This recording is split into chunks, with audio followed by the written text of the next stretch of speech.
I really need to tell you how I feel right now. When I was a kid, one of my favorite Twilight episodes was with Burgess Meredith. And he was a heavy reader, right? And I was an English major. And everyone kept bothering him when he tried to get time to read. So he worked in a bank, and he would go down into the bank vault and read during his lunch hour. And one day, the bank vault closes. There's a nuclear bomb that destroys all of civilization. And then he gets out seemingly within a day, which seems a little weird. But he gets out and he walks around. At first he's really heartbroken, but then he finds a library with all the books in the world. And so he's so excited. As he goes up to the library, his glasses fall off and he steps on them and he can't read. I have been wanting to have a conversation with Anisa on this stage for at least 3 years. And always something happens, but now I get to do it, and it's a little challenging. But hopefully you can suffer through it, because we have some really great things to talk about. So Anisa Costa is the Chief Sustainability Officer for Tiffany Company and the Chairman and President of the Tiffany Company Foundation. Welcome, Anisa. Thank you so much, John.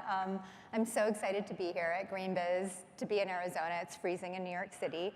And so happy that we're able to have this conversation. And I just want to say thank you for powering through. And I'm just so impressed with the fact that he's still doing this, even though he has no voice. So thank you, John. Oddly enough, I feel great. I just don't sound great. Anyway, one of the things we wanted to cover is the establishment of the Tiffany Foundation, because it has kind of a unique origin story. So why don't you start with that? Sure.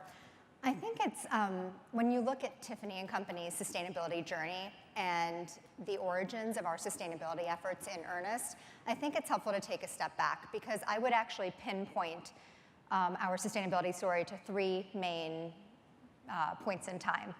The first would be in 1995, when Tiffany first publicly opposed a proposed mine near Yellowstone National Park. The second would be in 2002, when we vertically integrated our diamond supply chain. And the third would actually be in the year 2000, when the Tiffany & Company Foundation was established.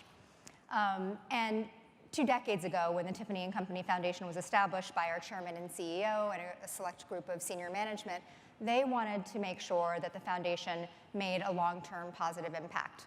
And that might sound normal today, but I think it's fair to say that 20 years ago, a lot of corporate philanthropy was viewed more as a PR exercise. But again, that wasn't the intent of the foundation. And I also think that it's helpful to know that we're a company that's over 180 years old. We're also publicly traded. And it's fair to say that over points in time, we've certainly been risk averse. But one of the nice things about the foundation and our philanthropy is that it was a vehicle for the company to be able to be more innovative, to support and incubate projects, and to work with a wide variety of stakeholders. So all of that is normal to everyone, I think, in this group today, right? Because we've moved innovation and incubation of efforts into, if not sustainability departments, but certainly the business component of what we're all doing and who we're working for.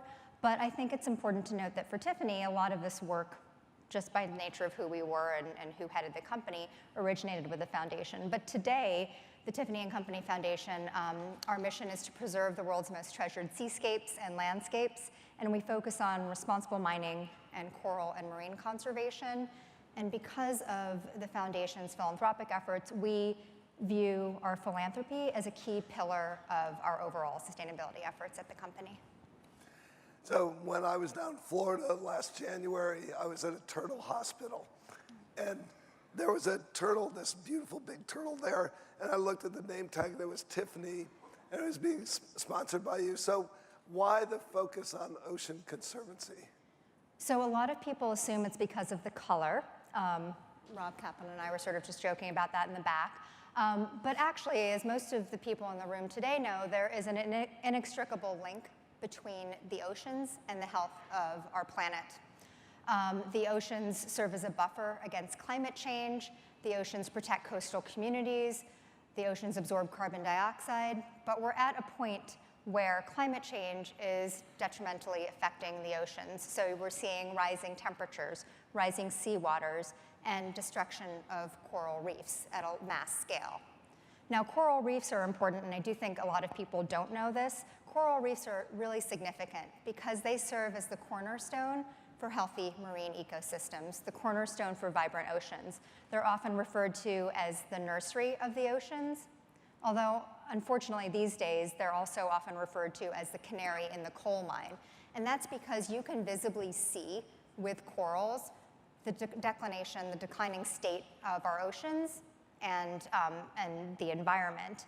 And I think that that was an important focus for us in terms of why coral in the oceans. And the other reason is that the oceans cover 3/4 of our globe, nearly 3/4 of the globe, and yet less than 5% are actually fully protected. And that's significant because the oceans need time to restore and rejuvenate so that they can serve the function that they should be serving. So we, in essence, in short, felt like when we had to look at where we could and should focus our philanthropic dollars, we felt like this was an area that we could have a large impact in. And there was also a business connection. And we had coffee, I don't know, 6 months ago or so, and we were talking about this. And, excuse me. And you mentioned with your foundation focusing a lot on the environment, but that not many foundations really do. And you had some statistics around just philanthropy and environmental causes. Yes. So the statistic I think that I mentioned was that less than 1% of philanthropic giving goes to the environment overall. I think that's an interesting percentage because I think most people would think that it would be higher. And that's the environment overall. And only a subsection of that goes to the oceans. So again, considering what the oceans do for the planet and people, I think it's important to keep in mind. And one other thing that I should mention, and that is that the company used to sell coral. Tiffany & Company used to sell coral. We stopped in 2004. To be totally fair and transparent, it was not a large part of business. It was an easy thing for us to stop selling, but we stopped selling it because we realized through the work of the foundation about coral's importance, and we also realized that we couldn't ascertain when we looked into our coral supply chain back in the early 2000s that we couldn't ascertain whether it was sustainable, so we stopped selling it. And I think it's important because I think a lot of people don't know that coral is an animal and its place in the ecosystem. So I'm going to bounce around some of our questions here. The other thing I think is fascinating is that you and I have discussed Anand's book, Winners Take All, the elite charade of changing the world. And if you haven't read it, it's a great book. You should go out and get it. Because his thesis is that a lot of corporations will do philanthropic efforts as long as they don't interfere with the capitalist system, with the revenue and profit, right?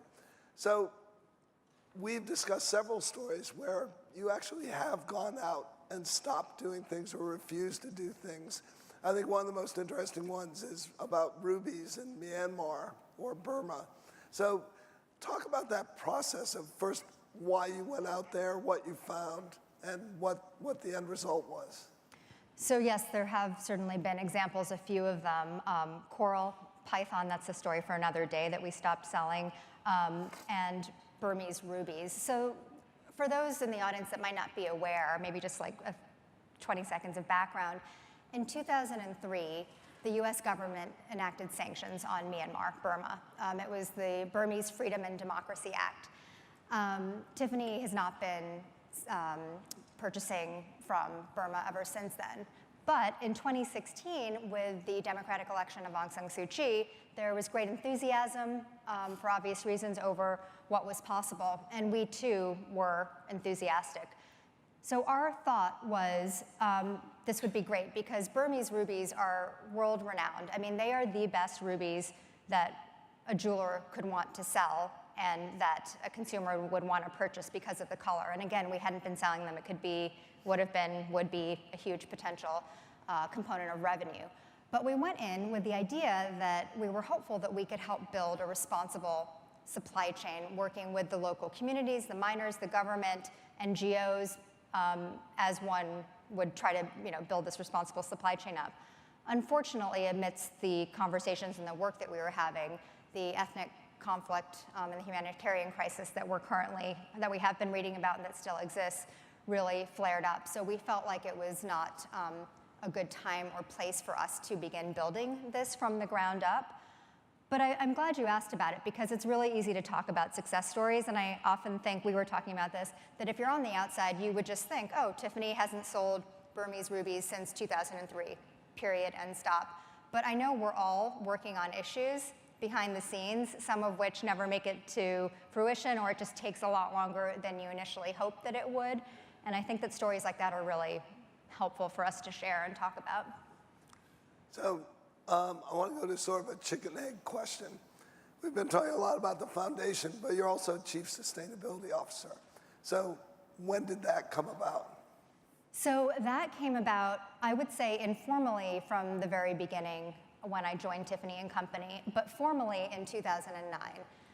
And the reason that it's anchored in 2009 is that is when we decided to establish a CSR committee of our board of directors, and where we really formalized the title, the work, the department, because Tiffany has a really big brand name, but up until then we had been able to work on these things just by having conversations and with the support of the CEO. But I think it was really significant to establish the committee of the board, and it meets 3 times a year annually, an hour and a half. I work directly with them. It doesn't run, for those that are familiar with directors and the way board meetings get run, the committee does not run in parallel to any other meetings. So all the board members attend our CSR committee meetings. So it's significant. There's real top-down, and then, of course, bottom-up from my colleagues' support for this work. And you have a very activist CEO, I would say, in some regards, right? So when the U.S. announced they were pulling out of the Paris Climate Accord, your CEO went public saying that we're still supporting this. Where does that advocacy come from? So I would say that was our, at this point, actually former chairman and CEO, but I think that he embodies what really exists within Tiffany today. And where it comes from is just this knowledge that for decades, our jewelry has been inspired by nature. Like so many of the motifs that we have come from nature. And of course, all of the materials that we use to craft our jewelry are coming from the earth. And we just are not going to ignore the science that speaks to climate change. And we felt like it was really critical as an American company when we learned that the US might pull out, we felt it was critical for us as an American company to speak out. So we took out a full-page ad in the New York Times stating that we felt that the US should remain in the Paris Climate Agreement. Of course, we know where that ended up. But I will say that one of the really positive things from a Tiffany perspective is the amount of positive feedback that we received from our employees, because they were really proud that we took a stand for something, and in particular, took a stand for climate change, because it is one of the seminal issues that we are all dealing with as a society today. You know, one of the other things I'm curious about is you must track consumer behaviors quite a bit. And I imagine, my guess, a lot more younger people get married than older people, but who knows? You have a new diamond initiative. Is that being driven because of younger consumers? What was the driving force behind that?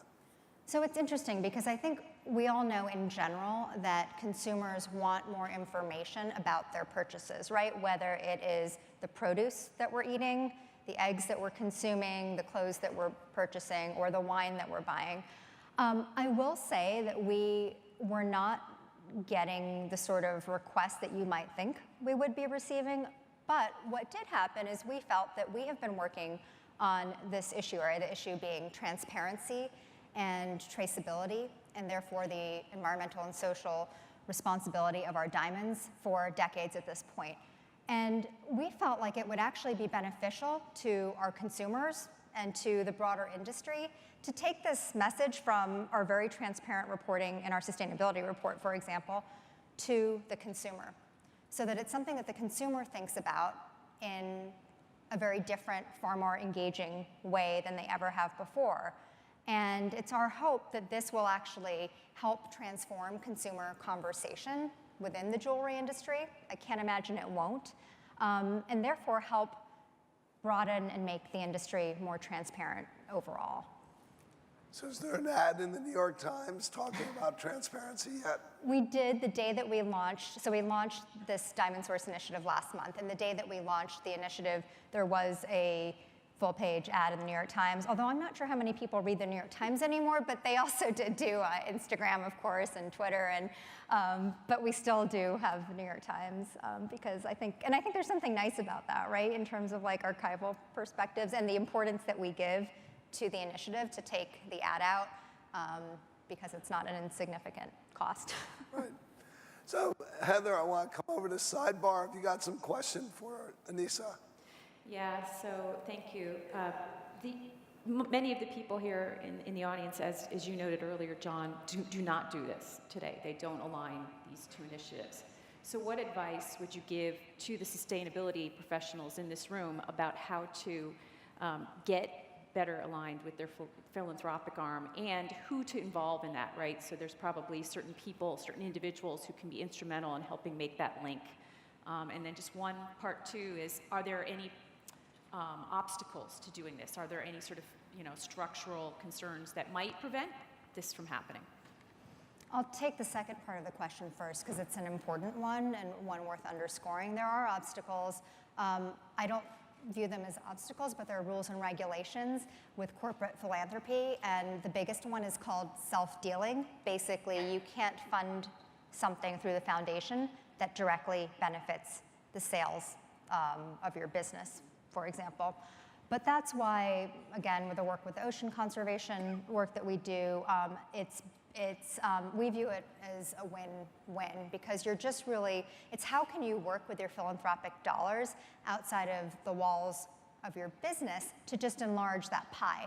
So how are you engaging with the really dynamic NGOs and local communities out there that are equal stakeholders in the work that you do, just to broaden the perspective and create, in our case, what we're aiming for is just a more beautiful world, right? I mean, Tiffany believes in a beautiful world for our people, our planet, and our product. All right, so one of the things I'm fascinated about with companies like yours is that you're, I'm guessing, powered by designers, right? That they are the kings or queens of the company in some respects. So how have you helped them sort of understand, no, you can't use those rubies, no, you can't use that coral? And you and I have talked about other very strange things that they've brought to the table. So how does that conversation work in terms of discussing that with designers? It's an ongoing conversation with designers, with their teams. I think that the way that we have tried to approach it is it's not about rules, it's not about yes or no, but it's about inspiration, and it's about figuring out the right point in their process, not ours, that they should embed our team so that we can look into the products that they're interested in using, or even better, how are they innovating with new materials, new ideas. So I think, again, we all know this, but it's like, how do you speak the language of the team or person you're engaging with? And we found it most productive to try to work within their world because it's a very interactive and fast-paced one. And I also think that it really helps that, if you read Women's Wear Daily, I mean, sustainability is now a front and center topic. I just forwarded along to our senior management team an article from Vogue magazine because I thought, okay, everyone is going to trust Vogue in my company at least. And they talked about the CFDA, which is the Council for Fashion Designers of America. They talked about terminology. Someone earlier was talking about the terminology, like is sustainability even the word? Like, does everyone have the same definition of the term sustainability? So I think it's just been about finding the right access points and then sparking excitement. So does Vogue have a green issue? Does Vogue? I think everyone these days, in a good way, is actually integrating the topic into more and more. Like there used to be all these green issues, right? And now I do feel, I don't read every magazine every day, but I feel like it's peppered throughout entire news cycles of these magazines. And a lot of times now, right, it's coming from the celebrities and the talent themselves, which again is what we want, right? We want that innate sense of desire to create products that are more sustainable. And by the way, that's why one of the reasons I really love working for Tiffany, because when I think about circular issues, our jewelry hopefully never goes out of style. But if it does, hopefully you pass it down, or I probably shouldn't say this, but worst come to worst, you like melt it down, right? You shouldn't ever throw out a really expensive piece of jewelry. And there's something really nice, I think, to be said about that, because I know that I've been thinking a lot about just consumption patterns. Tremendous. Well, we run out of time, but Anisa, thank you so much.